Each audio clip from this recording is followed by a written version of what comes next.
Les esprits chagrins n'attendaient pas grand-chose des années 90. Tout avait été fait, tout avait été dit. Le rock était mort, proférait-il. Alors, quand le grunge a débarqué, avec ses guitares crasseuses et violentes, suivi de la Britpop, ressuscitant des années 60, puis le métal des Guns et de Metallica, ou le néo-punk, ils n'en ont pas cru leurs oreilles. Leur seule consolation, regarder de haut et les boys bands et l'Eurodance. Mais là aussi ils avaient tort, car une part importante de l'électro fourbissait ses armes dans nombre de ses tubes. Avec l'apparition du trip-hop, du R&B et de la world music, ce fut le coup de grâce pour ces faux prophètes. Toutefois, une chose a calmé leur dépit. Clapton était toujours là. Vous écoutez Mémoire d'Outre-Pop. 1990. Sur les 10 joyaux de l'année, 5 sont l'œuvre de femmes. 6, si l'on compte Alice in Chains. Ah, si on ne peut plus plaisanter.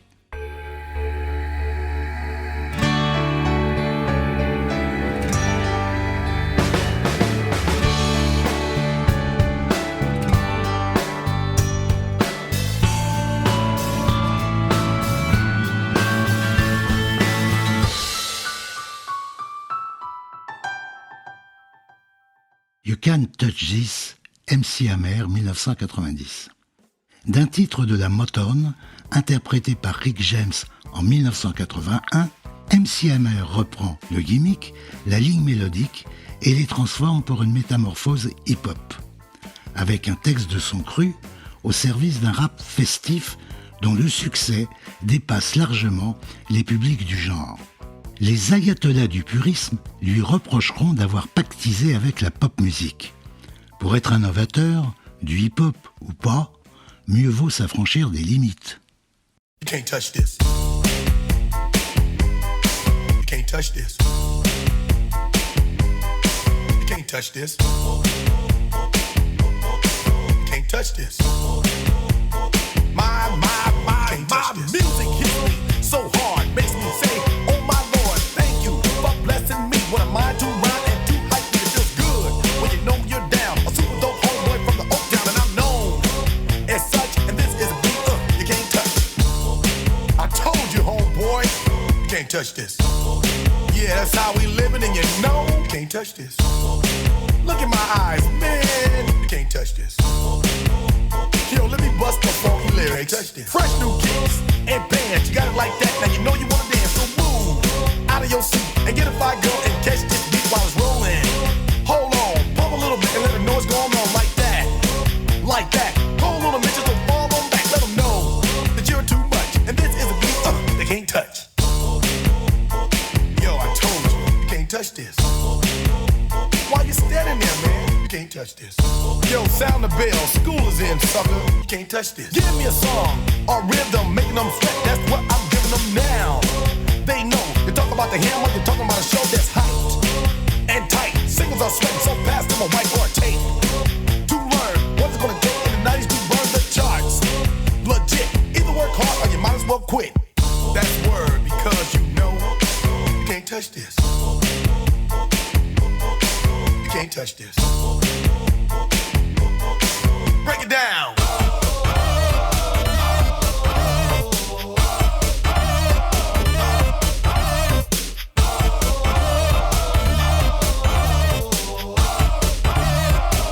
Stop. Hammer time. Go with the flow. It is said if you can't groove to this, then you probably are dead. So wave your hands in the air. Bust a few moves. Run your fingers through your hair. This is it. For a winner, dance to this, and you're gonna get there. The move. Slide your rump. Just for a minute, let's all do the bump. Bump, bump, bump. Yeah. You can't touch this. Look, man. You can't touch this. You better get hype, boy, cause you know you can't touch this. Ring the bell, school's back in. Break it down.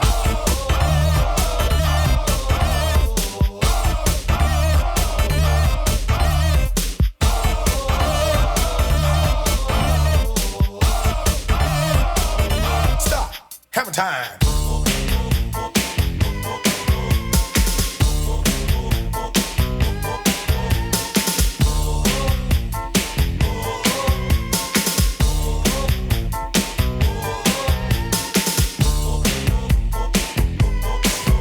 can't touch this. You can't touch this. You can't touch this. I Got the Power, Snap, 1990.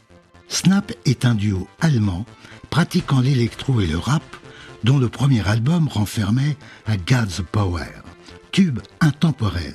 Si les paroles en anglais ne veulent pas dire grand-chose, ça s'explique par le fait que ni Michael Menzig ni Luca Anzilotti ne parlaient la langue de Shakespeare. Les historiens considèrent I Got the Power comme une pierre angulaire de l'Eurodance, dont l'Italie et l'Allemagne seront les principaux animateurs.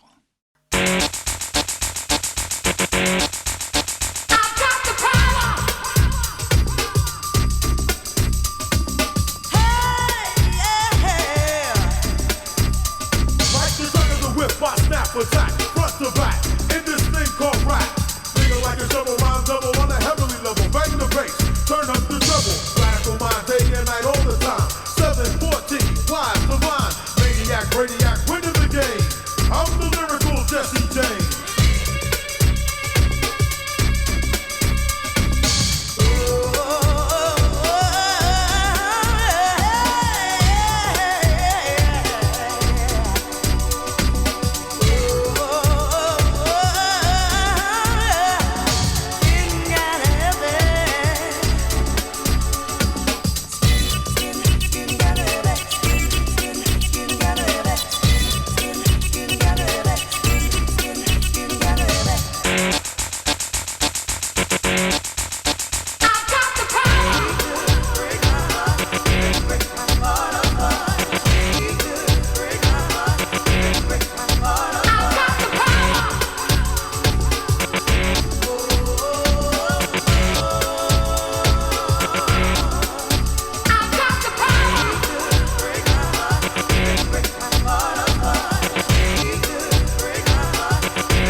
Attack, and you don't want that.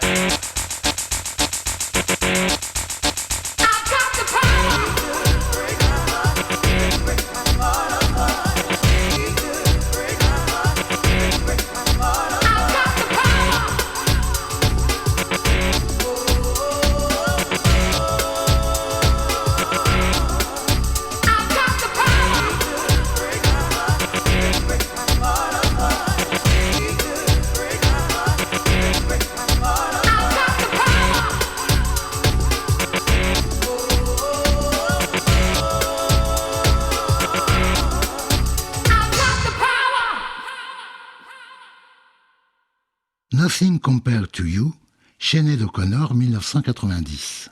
Passionnée et sincère, la jeune Irlandaise a fait de ce titre de Prince, totalement passé inaperçu en 1984, une sorte d'hymne du désespoir amoureux.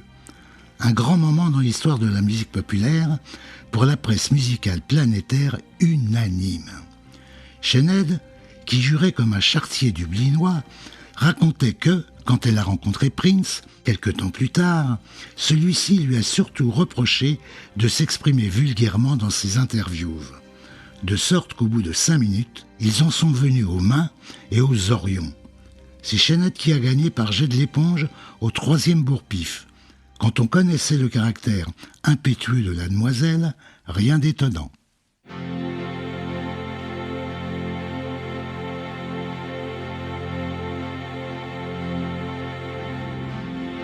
It's been 7 hours and 15 days since you took your love away.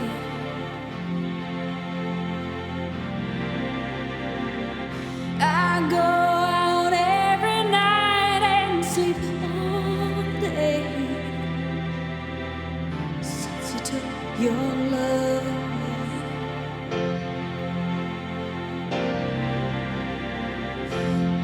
since you've been gone, I can do whatever I want. I can see whomever I choose.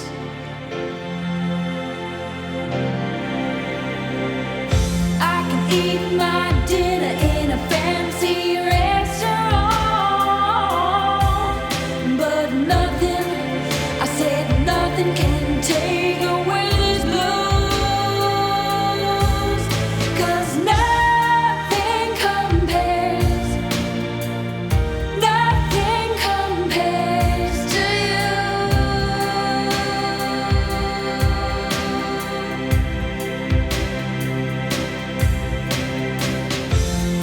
It's been so lonely without you here, like a bird without a song.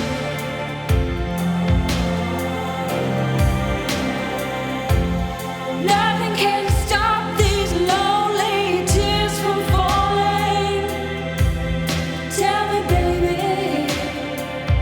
where did I go wrong? I could put my arms around every boy I see. They only remind me of you.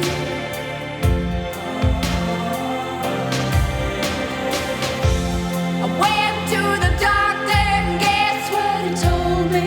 Guess what he told me? He said, girl, you better try to have fun no matter what you do. But he's a fool, 'cause nothing compares to you.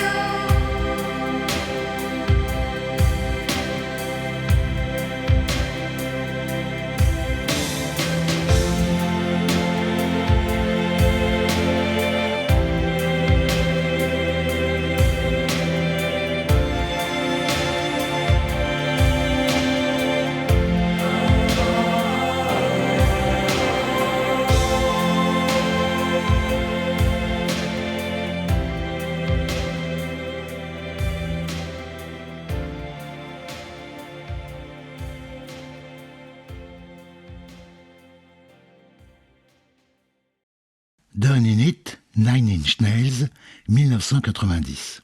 Nine Inch Nails, Nine pour les initiés, est le nom de scène de Trent Reznor et de son groupe de musiciens intérimaires sélectionnés au gré des besoins pour les concerts. Bref, c'est lui qui fait tout, sans aucun compromis, ni avec les studios, ni avec les maisons de disques.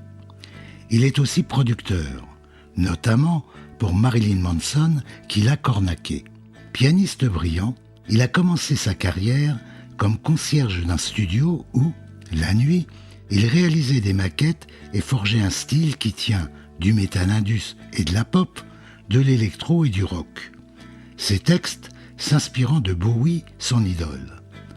Done in It est extrait de son premier album. En 1997, le magazine Time classait Reznor parmi les 100 personnalités de l'année. Quant au magazine Spin, il le décrivait comme l'artiste le plus essentiel de la musique. Si vous avez un moment, vous pouvez écouter l'album The Downward Spiral, paru en 1994, que je considère comme un des 10 albums majeurs de la décennie. Et je pèse mes mots.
Promise Me, Beverly Craven, 1990. Elle apprend le piano encouragée par sa mère violoniste. Jusqu'à ses 15 ans, cette jeune Britannique n'a jamais écouté une note de musique pop. Elle la découvre avec les disques d'Elton John, de Stevie Wonder et de Kate Bush. Voilà ce que je veux faire, pense-t-elle, chanter de belles chansons. Comme elle a une jolie voix et une jolie frimousse, le showbiz s'intéresse à elle. Pour la guérir, ils lui font faire choriste pour Bobby Womack, puis l'envoient à Los Angeles se produire dans des clubs. Mais Beverly déteste ça. Elle abhorre le showbiz. Le professionnalisme des studios lui donne des boutons. Elle veut être simple, sans chichi ni overdubs. Donc, ne jouant pas le jeu, son premier album passe inaperçu en Angleterre, alors que dans le reste de l'Europe, la chanson phare, Promise Me, séduit les oreilles des vrais mélomanes. Quand le titre ressort en single, plus de 6 mois après, chez les British, il fait non seulement un carton, mais devient, au fil des ans, un classique de la pop. Comme quoi, quand on veut pas, on peut quand même.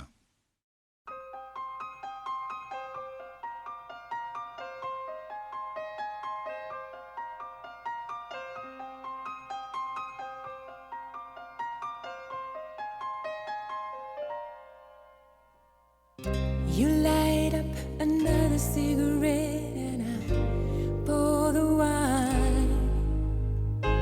It's 4 o'clock in the morning and it's starting to get light. Now I'm right where I wanna be, losing track of time. But I wish that it was still last night.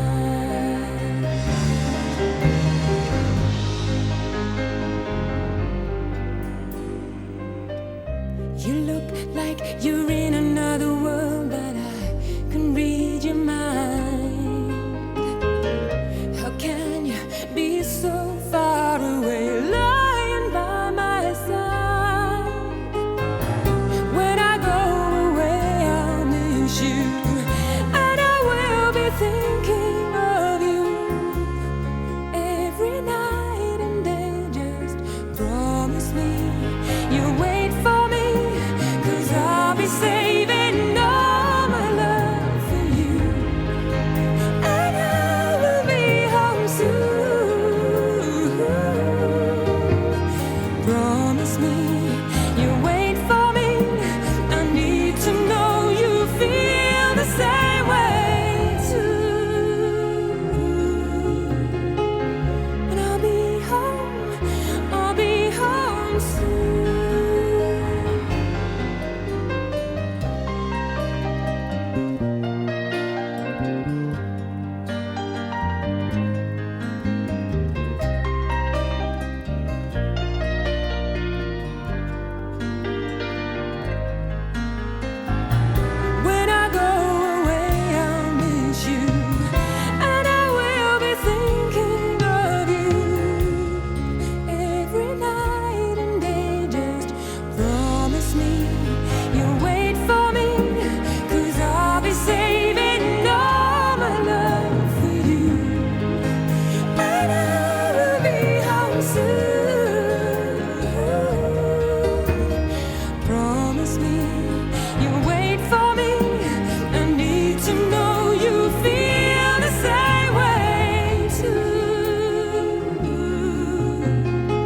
The Chup Chup Song, Cher, 1990. La carrière de Cher commence au début des années 60, sous la houlette de Sonny Bono et de Phil Spector. Depuis, elle n'a jamais connu d'arrêt. Son palmarès contient une trentaine de tubes planétaires, une bonne trentaine de premiers rôles au cinéma, ainsi que l'animation de shows télé dotée d'audiences phénoménales.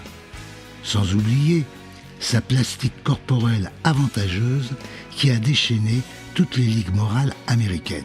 Ses aventures amoureuses avec Gregg Allman, Richie Sambora, Gene Simmons de Kiss, Tom Cruise ou David Geffen, tout autant que ses réparations esthétiques ont fait la fortune de la presse people. Quant à sa fortune personnelle, elle lui vaut de figurer dans le classement Forbes des 100 personnes les plus riches de la planète. Je rappelle ce bilan pour souligner que la France est l'un des seuls pays au monde à être resté indifférent à cette icône américaine. Je me sens donc un peu obligé de la réhabiliter, en prenant pour preuve Chup Chup Song. Cette chanson date de 1963. Elle a été enregistrée par Mary Clayton et produite par Jack Nitzsche, le metteur en son des Rolling Stones. Puis, a été chantée par Ramona King et Betty Everett en 1964, sans que quiconque ne crie au génie. En 1975, il y a eu l'anglaise Linda Lewis et 2 ans plus tard, l'américaine Kate Taylor, la sœur de James Taylor. C'est dire combien cette œuvrette a eu sa chance. Et, le 7 novembre 1990, sans un doigt de promo, Cher la sort en single. Il y en a qui changent l'eau en vin, d'autres le plomb en or. Elle fait d'une petite chansonnette un tube planétaire. Il y a des gens comme ça, et ça court pas les rues. Does he love me? I wanna know. How can I tell if he loves me so? Is it in his eyes? Oh no, you'll be deceived. Is it in his eyes? Oh no, you'll make believe if you wanna know. If he loves you so, it's in his kiss. That's where it is. Oh yeah. Or is it in his face? Oh no, it's just a charm. In his warm embrace? Oh no, that's just his arms. If you wanna know, if he loves you so, it's in his kiss. That's where it is. Oh, it's in his kiss. That's where it is. Oh, hug him, squeeze him tight, find out what you wanna know. If it's love, if it really is, it's there in his kiss. How about the way he acts? Oh no, that's not the way, and you're not listening to all I say. And if you wanna know if he loves you so, it's in his kiss. That's where it is. Oh, yes, in his kiss. That's where it is.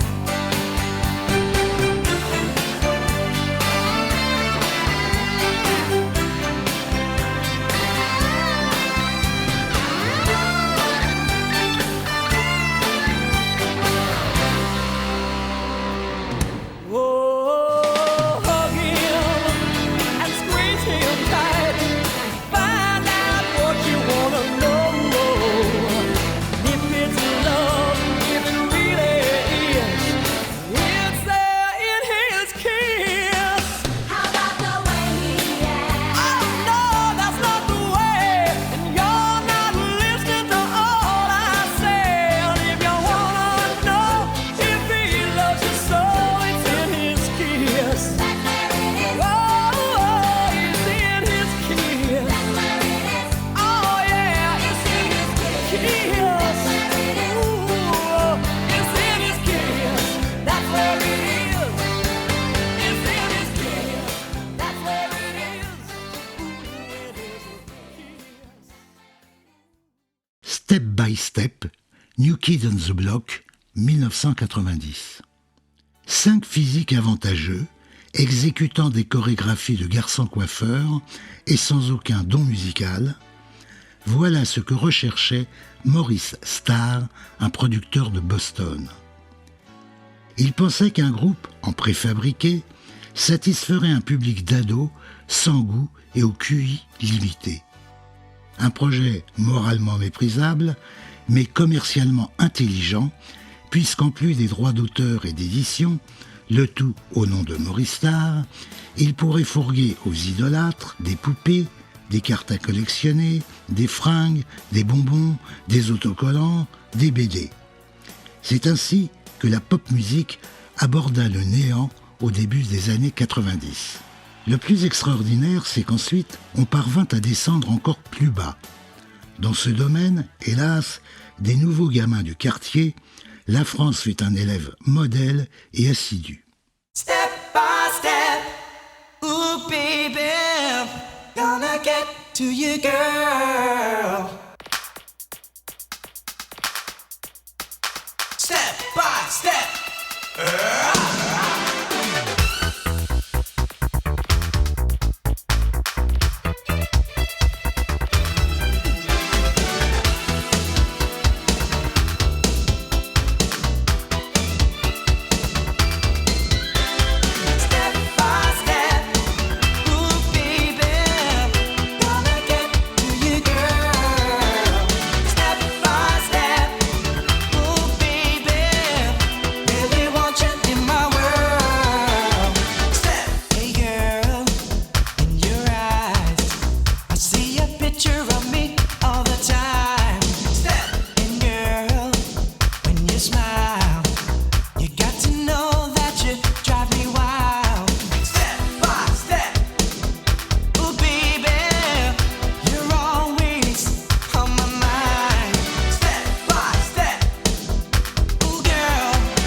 Man in the Box, Alice in Chains, 1990.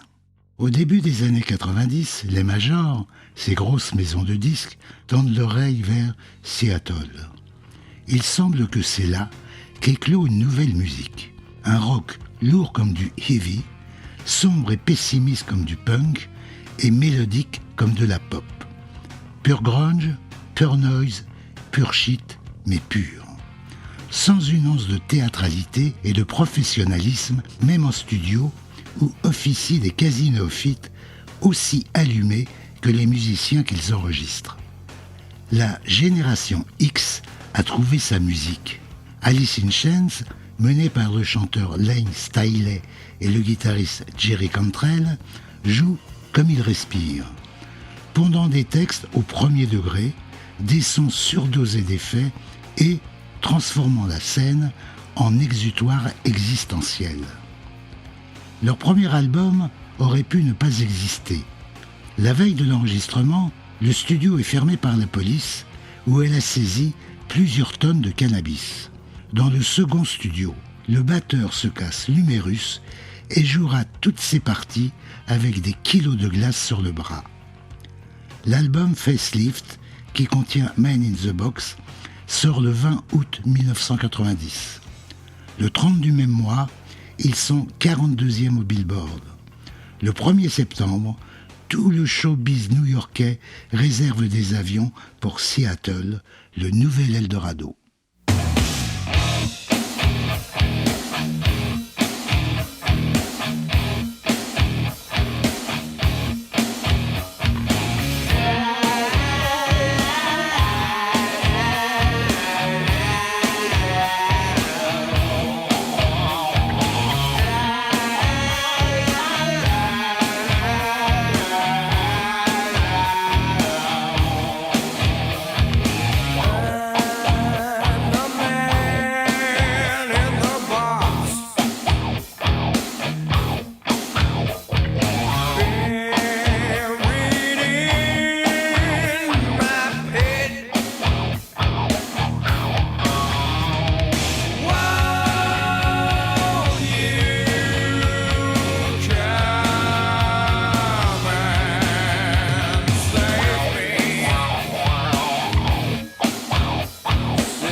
Vision of Love, Mariah Carey, 1990. Sa mère, irlandaise, est chanteuse lyrique et prof de chant. Quant à Maria, elle n'a qu'une passion, la musique. Principalement la soul et le rhythm and blues. Sa seule préoccupation, faire des compos. Au point qu'au lycée, ses absences lui ont valu le surnom de Mirage. Quand au cours d'une soirée, elle file une cassette de démo à Tony Mottola, qui bosse chez Sony, celui-ci l'écoute dans sa voiture et opère immédiatement un demi-tour. Mais Maria n'est plus là. Pendant une semaine, il la cherche partout comme un fou. Quand il la retrouve, il lui propose immédiatement un contrat pour 10 albums. Quelques mois plus tard, elle sort le premier, tout simplement intitulé Mariah Carey. 11 semaines en tête du Billboard, 4 titres classés dans les charts, dont ce Vision of Love, où la puissance, la maturité et la tessiture de sa voix vont faire de cette auteure-compositrice l'artiste féminine du millénaire au World Music Award et l'artiste suprême au Guinness des records. Bon, c'est peut-être un tantinet exagéré, mais quel talent!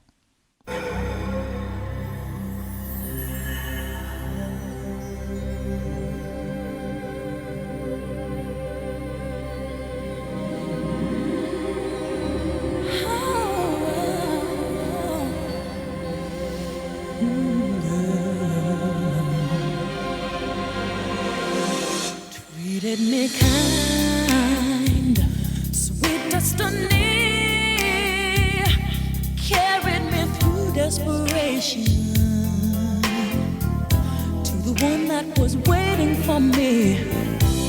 It took so long, still I believed somehow the one that I needed would find me eventually.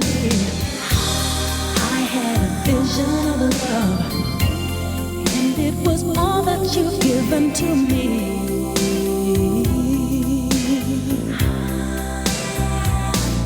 Right through the nights, but so alone, suffered from alienation, carried the weight on my own, had to be strong.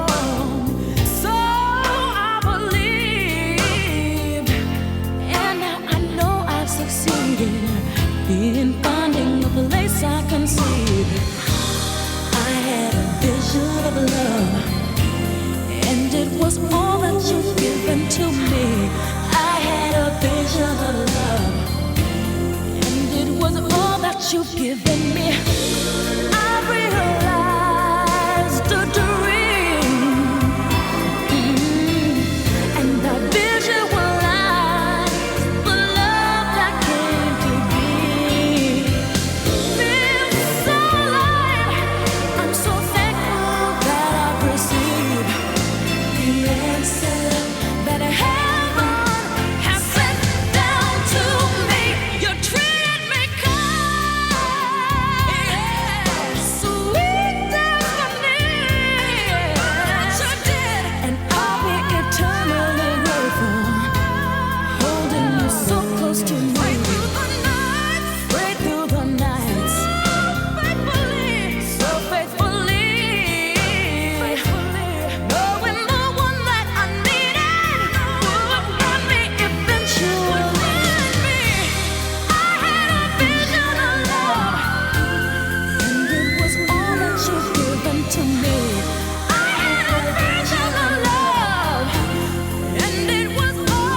you turned out to be.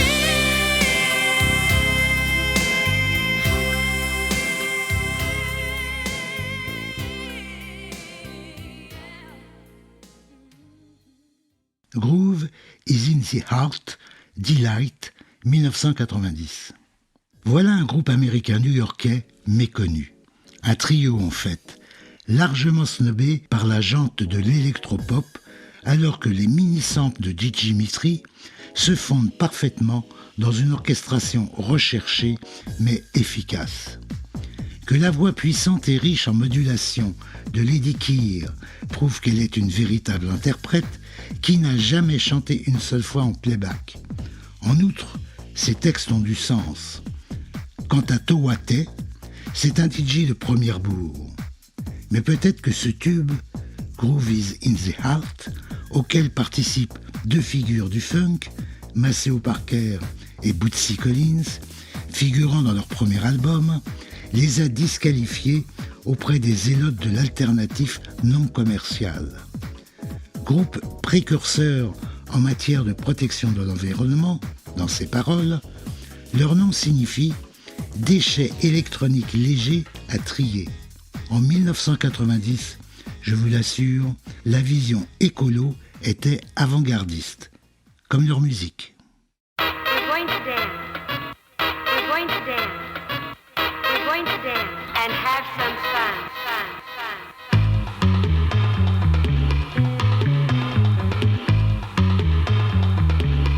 Dig.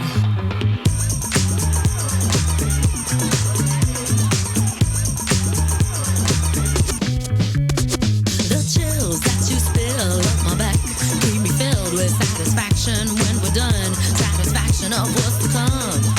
I couldn't ask for another. No, I couldn't ask for another.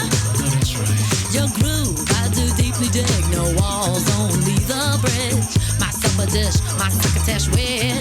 Sing it, baby. I couldn't ask for another.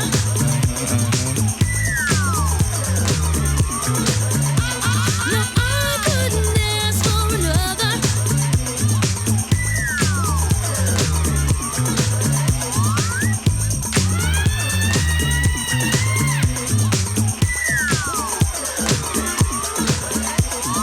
Groove is in the heart.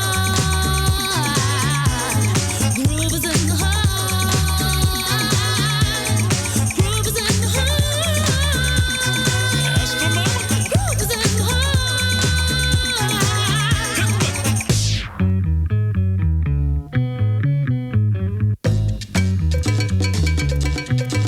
Watch out. The depth of who the groove moves us to is the end hoop. We'll go through to one here's a who. I couldn't ask for another. No, I couldn't ask for another. DJ Soul was on a roll. I've been told he can't be sold. He's not vicious or malicious, just lovely and delicious. I couldn't ask for another.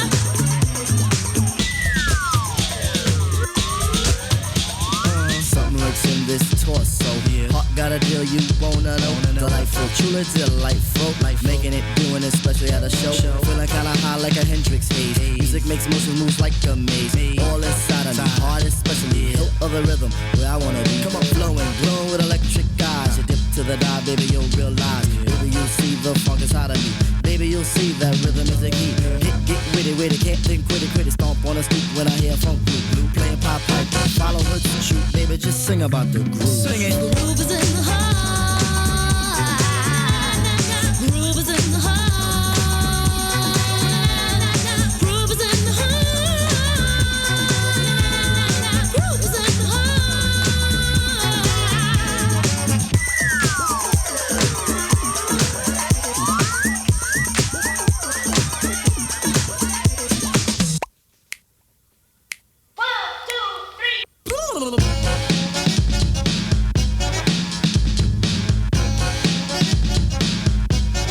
Blow them horns on.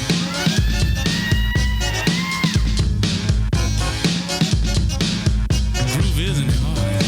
Groove is in the heart. Groove is in the heart. Groove is in the heart. Groove is in the heart.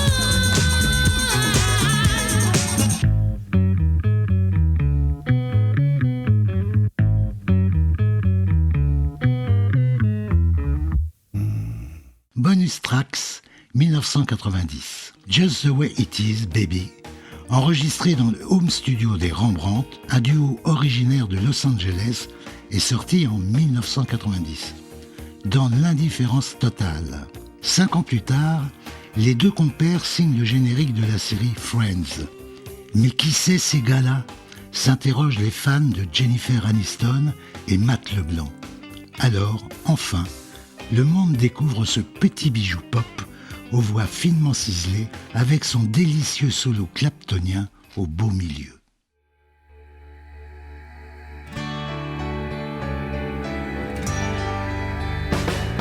Si cet épisode vous a plu, n'hésitez pas à en parler autour de vous. Vous pouvez également nous suivre sur nos réseaux sociaux, Instagram et Facebook. Merci et à très bientôt pour un nouvel épisode des Mémoires d'Outre-Pop.